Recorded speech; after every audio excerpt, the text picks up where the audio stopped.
Good morning, everybody. My name is Inga Cotton. I'm the founder and executive director of San Antonio Charter Moms, and it is Tuesday, May 19th, and we have a new blog post going on the blog today. It should pop up about noon, but I'm going to give a little preview on Charter Moms chats today. So the purpose of doing these live videos on weekday mornings is because we can't really meet face to face yet, although things are starting to open up. But it's a way to talk about the issues that we're facing as we transition to doing at-home learning, with remote education packets or distance learning or virtual school, some forms of homeschooling. We've been I think my kids are on week 8 or week 9 of that by now, and let's see, this week their packets are more review. Like my daughter has a bunch of spelling words to review, but they're not introducing as many new words. I think some schools, like Idea Public Schools, this is actually their last week, so they have some things to celebrate the end of the school year, right? Like they're having like a virtual college signing day later this week. So I'd be interested to know. So if you're not already a member, please join the San Antonio Charter Moms discussion group on Facebook. And when I share that video in there, you can share about what your school is doing to kind of mark the end of the school year, since we can't have some of our usual customs. But yeah, I can definitely feel that the school year is winding down. My kids don't have quite as much work to do in their packets. It's more review. I guess they'll have one more set of work to turn in, and then in the last week it's more kind of enrichment and specials like music and art and things like that. So yeah, this has been a school year like none other. But what's been on my mind a lot has been preparing for summer and being optimistic and looking on the bright side. So for the past couple of weeks, I've been sharing about things what you actually can do safely, that's fun and educational. So we've had chats about, yesterday it was about the San Antonio missions, and you could explore the grounds of the missions and things like the Greenway trails and state parks and lots of things like that. We're looking forward to later this week, my kids and I are going to visit the Briscoe Western Art Museum. We had curator Ryan Badger on the show recently. And so the museum opens to members starting Thursday and Friday, and then opens to the public on the weekend. So, and we're especially looking forward to going to the sculpture garden because it's outdoors and it's right on the Riverwalk too. So, the Riverwalk it's not crowded like it usually is. So if you've been avoiding the Riverwalk because you're worried about crowds, temporarily that problem is solved. So that's been, a way to look on the bright side, take some measure of control, get that like positive mental energy going about, things we really can do, even under these like strange conditions. But the particular blog post that I want to talk about today, it kind of keys off the one that we had the previous Tuesday, which was, it was really like a call to arms, like a manifesto about, the learning keeps going, right? The learning doesn't only happen in a school building, although like we love our kids' teachers, we love all the things they do. We miss them. My kids miss their friends. Oh, my daughter has a question. Oh, we're gonna get photo bombed. Oh, okay. Wait. Yes, this is my lovely daughter. Yes. Oh, see, this is the work from home life, right? We're all in this together, right? It's also gonna be extra comfy, so nice. It's true. Yes, you can be extra comfy at home. Yes, and she teaches me so much about Zoom. There are things about Zoom that I'm like, you can do that in Zoom? Like what? Like whiteboards and like sharing screens and like when you can pause, you can draw something and then share it.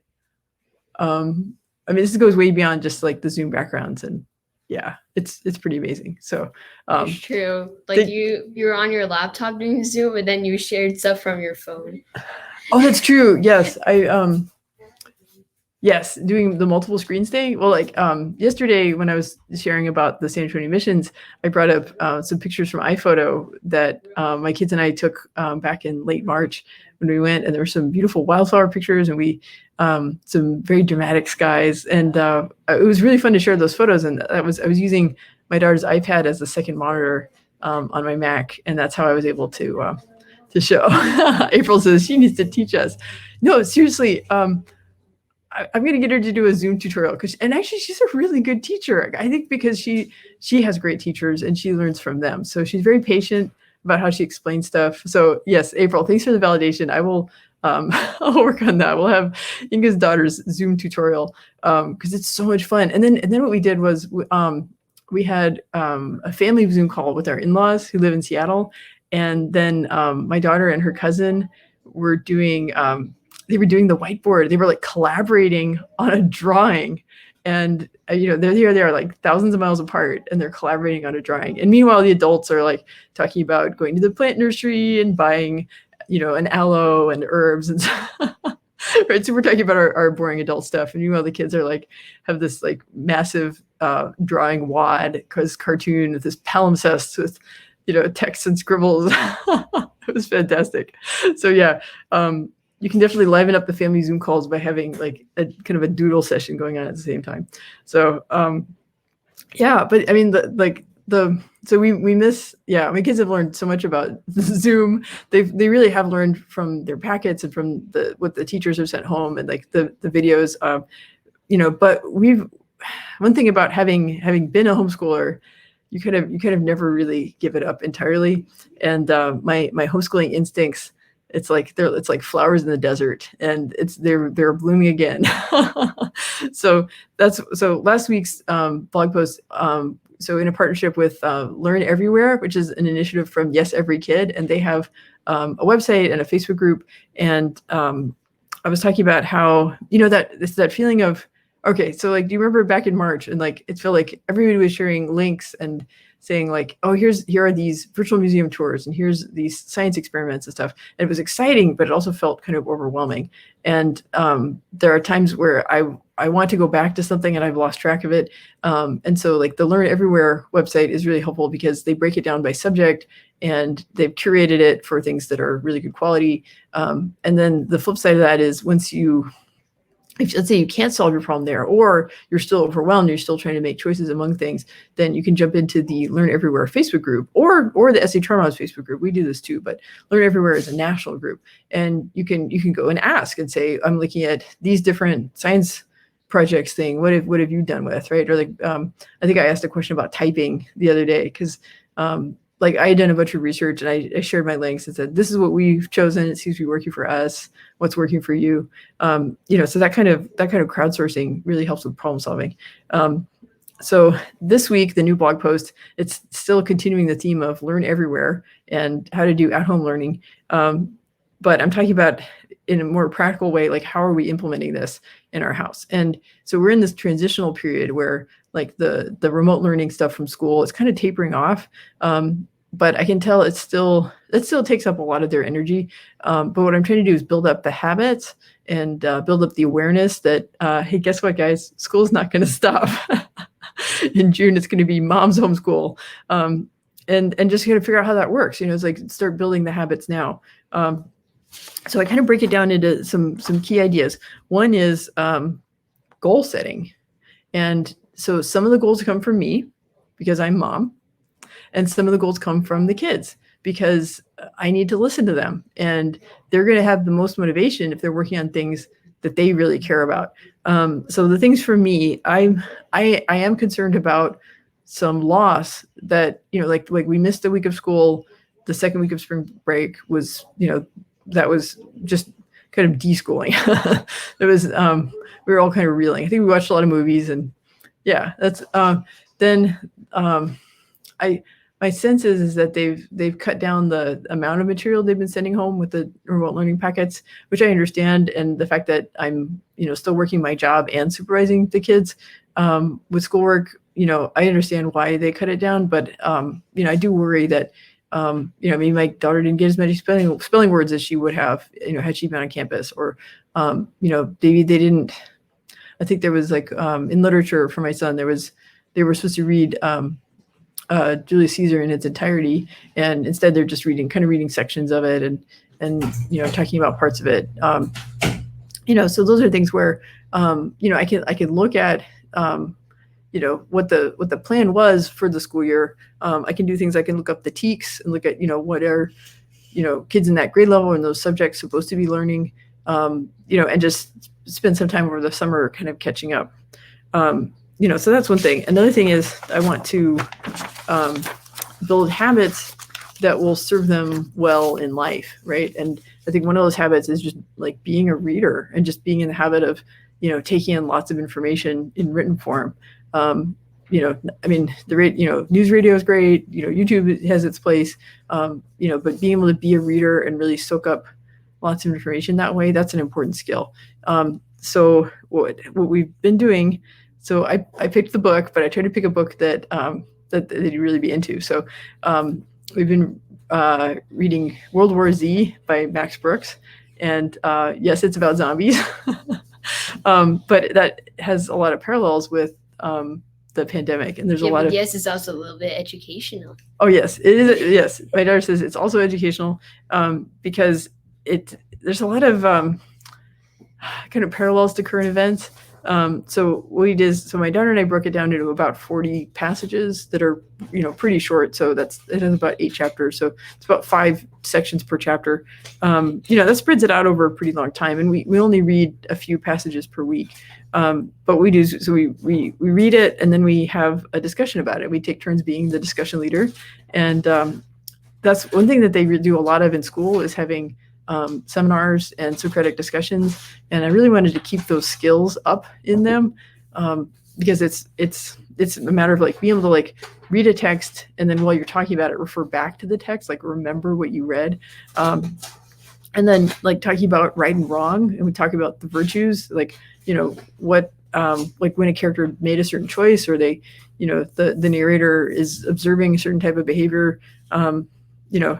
It's pitched as an oral history, but there's implicit judgment in how the narrator is presenting the stories that he finds. So we've really enjoyed it. I encourage you to think of what books would work in your family. There were some other books I considered. So I thought about either like The Hobbit or The Lord of the Rings, and I think those would be fantastic. We might do that next. I don't know. I think those would be fantastic for family book club. I also think the Chronicles of Narnia.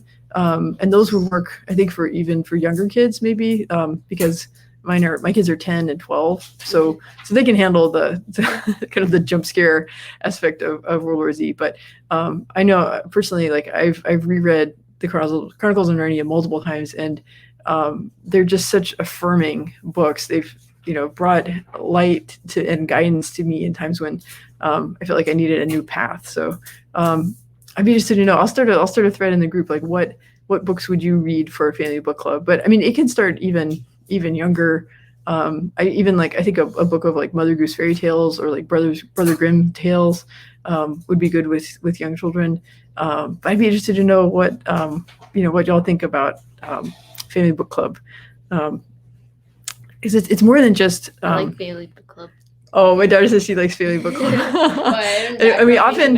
We also often we usually do it after dinner, and we usually eat like ice cream sandwiches or something when we finish too. So we have so much treats, okay. Yeah, and then my daughter makes really good chocolate cake, so we'll keep a few pieces of that around. So yeah, that makes family book club even more fun. So those are the goals that I'm kind of imposing on my kids, but I'm trying to do it in a fun way, right? So like if I'm worried about, well, did they really learn Texas history because they missed out on some time in school, and that's where we'll go to the missions, and we'll go to historic sites and try to fill in for things. And then it's important to me that they be lifelong readers, and that they keep up those skills of like reading comprehension and being able to like seminar and have a discussion and refer to text and stuff. And that's why family book club is working really well for us for that. So those are then, but I want my kids to tell me what goals are important to them. And that's where also the trips to state parks have really helped, because you have a captive audience when they're stuck in the car for an hour when you're driving somewhere, right? So like on the drive to Enchanted Rock, they were stuck in the car for a good long time. But actually it was on the trip to Palmetto State Park that we had a really good conversation. I asked them like what, to give you some ideas of dream jobs that when you grow up, what you might want to be, and just what you think would be a really cool job. And so they gave me permission to share what they said. My son said he would like to be a YouTuber, and which, hey, I can't judge, right? What am I doing right now, right? And he wants to do video game reviews. So he wants to have a YouTube channel dedicated to video game reviews. So Okay. Oh, April says that's car schooling. Exactly, right? Yes, make good use of that time when you're in the car, right? And actually the other day, well, we've been playing like music playlists, which is fine for like a trip of like an hour. But if we do a longer trip, like if we ever go to Big Bend or Marfa or Alpine or something. Something very disappointing. What? Oh, the printer's not working? No, they did it on purpose. Half of it's on this sheet. And half of it's on the other sheet. Yay, perfect. Oh, okay, right, okay. So my daughter's doing her downloading stuff from Google Classroom and printing it, and and she's got the answers. Okay, all right. So yep, school is still going on, right? Okay, so we're talking about car schooling. Hey April, let me know if you did y'all ever do audiobooks? Is that something that you do? I think that's a pretty popular form of car schooling, and that's something we're thinking about if we are able to do longer road trips. Because like just playing like a pop music playlist is fine for like an hour, but if you really want to make the miles just go by quickly, then I think having an audiobook. I've heard that the Harry Potter audiobooks are just a home run. That those are super fun for road trips, and there's a lot of them. So yeah, oh yeah. My daughter's a big Harry Potter fan. My son, he's okay. He doesn't write Harry Potter. Yeah. So those are car schooling. Okay, so while I had my kids stuck in the car and I was asking them what their goals were, my son wants to be a YouTuber and review video games. My daughter wants to be a video game developer. So they're both learning coding through Code Ninjas, which has switched to a distance learning model. But I brainstormed with my husband, who works in technology, about like what are some skills that they could learn at their age that would help them down the road to be, for these jobs that they see themselves doing in the future. And what we came up with was that they should learn photo editing. And then once they get a handle on that, maybe they could learn video editing. And he and I are also thinking like, we might have some jobs for them once they get good at photo editing. But don't worry, graphic designers, you will not be out of a job. We still need your help. But but I think those are good like technology literacy things and things that they can learn at a young age. And the nice thing too is that even if they don't wind up being a YouTuber or a video game developer, that those skills of being good at photo editing and video editing could serve them in multiple different jobs. So we think those are good things to know. I mentioned typing; they've been learning typing, but I think So they seem to be on board. It's something we'll probably start more in June. Get the software licenses we need. We had to replace one of the family laptops that wasn't working. It's like you think you're fine, and then you have to. I don't know. Our computer setup was not built for this level of intense use of us like all being home like all the time and online all the time. So we've thankfully been able to get our hands on some new equipment and handing down stuff to the different family members, and it's working out okay. April comments. She said that is great, Inga. Let's see. I'm going to share her comment here. When they're following their interests, they really work and learn with excellence.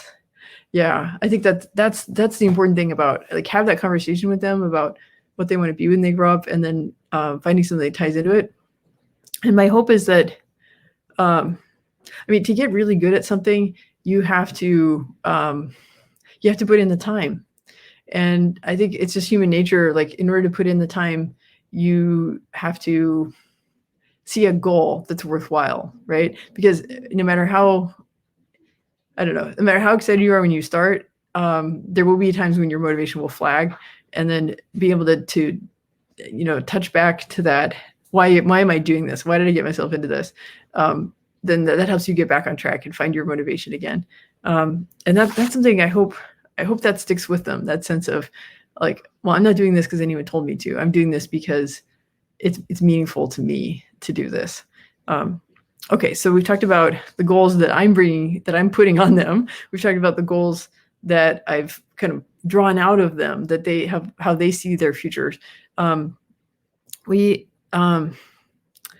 element for this is scheduling, because so fortunately they're old enough to be able to work somewhat autonomously, but and like thankfully they've been able to right. So like right now, except for my daughter coming out with like her printouts and stuff, but you know, they're logged into Google Classroom and they're doing their you know, what their teachers have set out for them to do.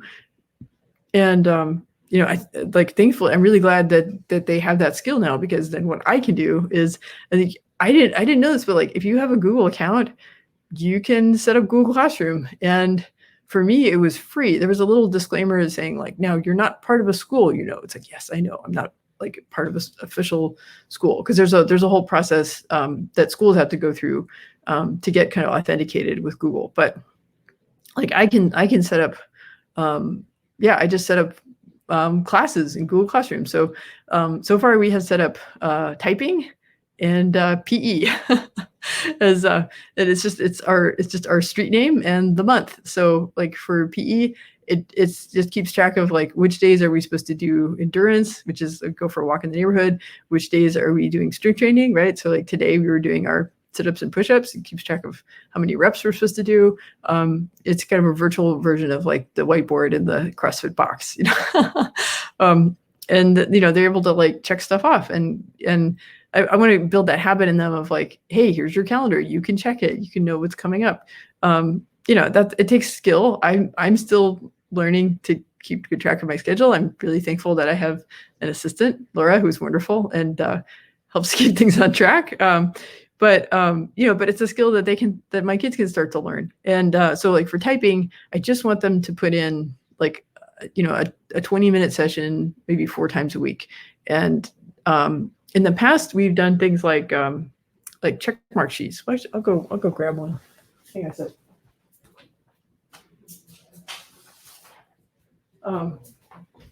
So this is, just grab this off the fridge. So we have this got a like chore sheet. And then basically what they're supposed to do is, and we've done this for years, like they're supposed to take out the trash and recycling every night. They give themselves a check mark. When there's like 14 boxes, and so about 2 weeks.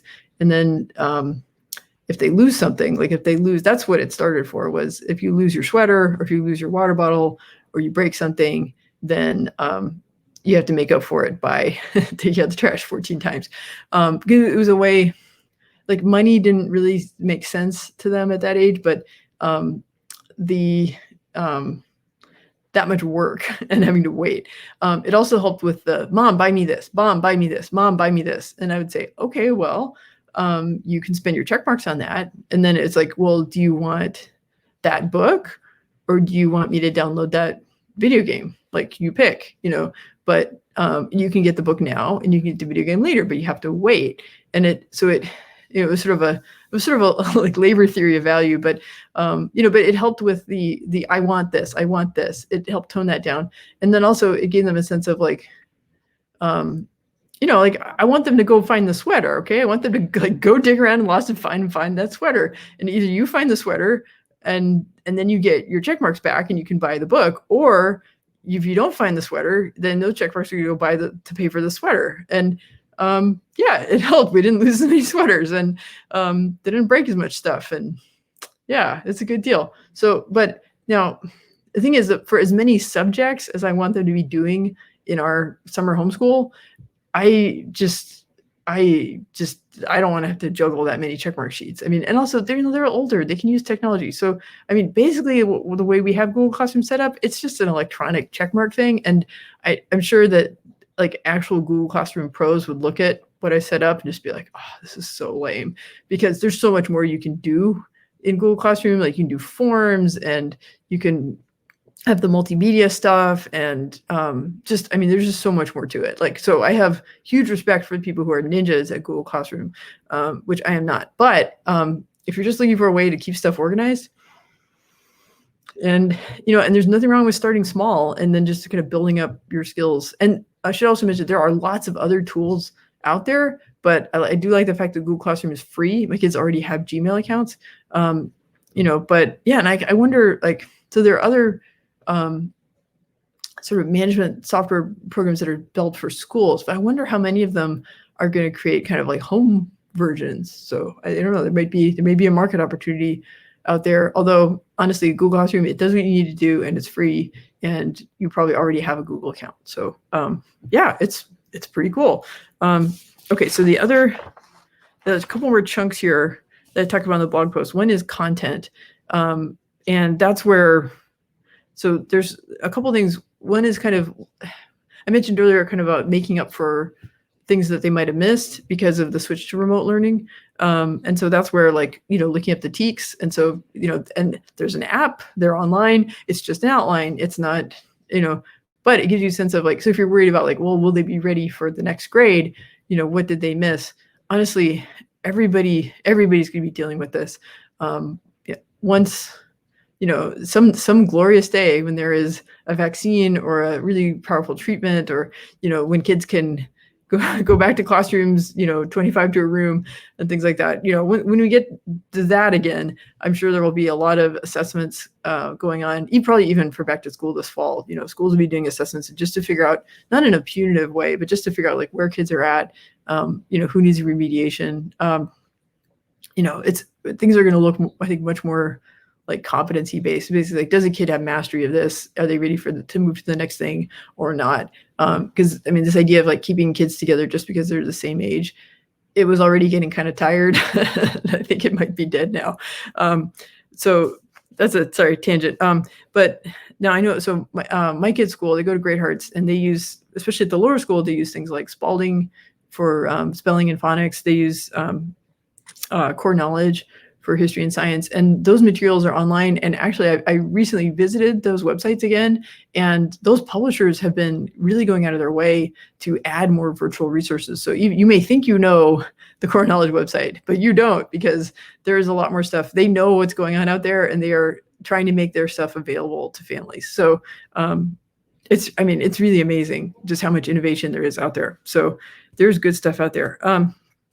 Now, another thing is that we really appreciate our local institutions. And so we've been making an effort to, like, look up what our local museums are doing, right? Like, when I talked to Ryan Badger about Beyond the Briscoe, we were looking at their, like, art activities. And so even though the museum is reopening, they're still providing virtual learning, because so even though the museum is open, like, they can't have, like, kids activities at, like, they used to at their public events. Like, you can't have a bunch of kids huddle around a table, breathing the same air, touching the same Legos.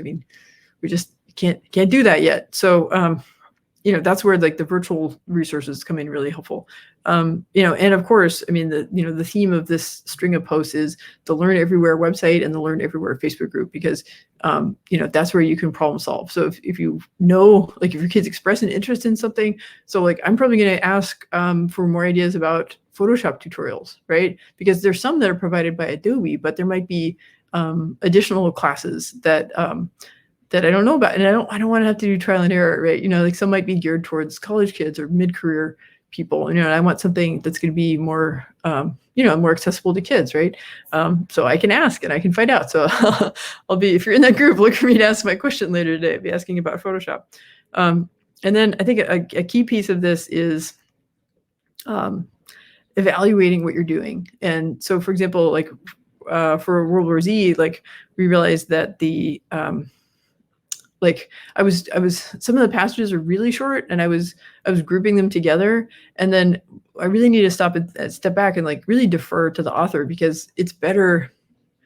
There are some passages in that book where it's only, like, 3 pages, but there's so much to unpack that you don't want to string together a bunch of little things. You really just need to, like, just read those 3 pages and then stop and talk about it for 45 minutes, because there's that much, it's that powerful, and there's that much going on. So, so there are times, like, yeah, I keep going back in to the, our little, it's again, with the Google, we've got a Google sheet, which I'll probably add to Google Classroom at some point. We've got the sheet that breaking down, like, what the passages are. Well, the big question is, what are you going to do when the one passage is 15 pages? Oh, that's true. Dun, dun, dun. That's one of my, okay, when we get to that part, that's, like, one of my favorite passages in all the literature. I might just have to do an episode of Charter Moms Chat just about that when we get there, because it's, like, is, like, life-changing. Seriously. Okay. Yeah. But no, yeah, there is, but it's, yeah, we're just going to have to set aside some time. And you can't really break it up into chunks. But yeah, there is, like, one passage with, like, the narrator is talking to one character and it is like 15 pages, but yeah. But there's one that's 20 pages. We're going to do about that one. We'll just have to take it as it goes, but that's, yeah. But the point here is like you maybe you have a plan, you're going to stick with the plan. It's okay to tweak it. Don't give up. But if you decide something's just not worth it, then just throw it out the window, right? Because you're not being graded. There's no standardized test at the end of the section. You're going to have to do it on the weekend. Yeah. And then, like for, so like, if something works, do more of it, right? So, I mean, we're kind of obsessed with food over here. We talk about food all the time. At least it's a lot easier to get groceries now. But now we're trying to add more variety. You know what? We love our local businesses, but so far our family is just not comfortable ordering from restaurants yet. So we are just staying at home and cooking. And my daughter's really interested in cooking. I just bought her some stuff from a Pampered Chef party that a friend of mine had. She is so excited to get her cookie cutters and stuff. And then if you're not already, you should follow $5 Dinners on Facebook. Erin Chase is an amazing meal planner, and she will save you money on cooking. And she's been doing cooking in the kitchen with her kids. So basically whatever's working, do more of it. So if you have a family member who's interested in cooking, my advice is go all in, build that skill now, because it will help them for a lifetime, and your whole family will eat better now. So, so that's where our heads are at. Basically, it's, we have this time, and I don't want to spend it just thinking about the worst case scenario or just worrying all the time. So I'm trying to figure out, how do we fill this time with things that are meaningful and that will help us for the long run? And that's why, like listening to my kids about their goals, trying to get organized. It may feel kind of arbitrary, like yesterday I was saying, like, look, there's the Alamo and the 4 missions. Just, say it's Tuesday, we're going to Mission San Jose, right? Yes, it's arbitrary, but stick it on your calendar and you'll have something to look forward to, right? So like we're looking forward to going to another state park this weekend, unless it rains, but well, we'll roll with it. So that's our perspective on, that's my perspective on Learn Everywhere. That's our roadmap for summer learning at home. And I hope it gives you some inspiration, and tell me how it's working for you. And, join the SA Charter Moms discussion group, join the Learn Everywhere group on Facebook. And, come June, you'll have, all this time with your kids, and you can do some amazing things with it. So, that is Charter Mom Chats for today. Tomorrow we have a guest. We have Anthony Runfola, who's the artistic director of the Magic Theater. And we're going to talk to him about how they're adapting, like what virtual offerings they have, what they have in mind for camps, and how they might eventually be able to reopen and offer children's theater in the hemisphere again. So that's what's coming up. All right, talk to you later.